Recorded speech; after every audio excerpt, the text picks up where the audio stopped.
জুলাই গণ অভ্যুত্থানের শেখ হাসিনা এবং আওয়ামী লীগ এবং তৎকালীন সরকারের যে নৃশংসতা ছাত্র জনতার উপর হয়েছিল, গণ অভ্যুত্থান পরবর্তী অন্তর্বর্তী সরকার গঠিত হওয়ার পরে আমাদের প্রথম দাবি ছিল এই বিচার প্রক্রিয়া যাতে যথাসময়ে এবং সুষ্ঠুভাবে সম্পাদিত হয়, এবং আশা করছি যে দ্রুত সময়ের মধ্যেই আমরা ন্যায় বিচার পাবো।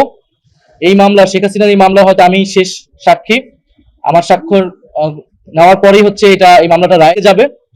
তবে শুধু এই একটি মামলাই নয়, এটা হয়তো রাজনৈতিকভাবে আমরা একটা ন্যায় বিচার পাবো, কিন্তু সারা দেশে যেই গণহত্যা এবং নির্যাতন, নিপীড়ন, গ্রেফতার, গুম খুন সংঘটিত হয়েছিল, তার কিন্তু আরো অনেক মামলা রয়েছে।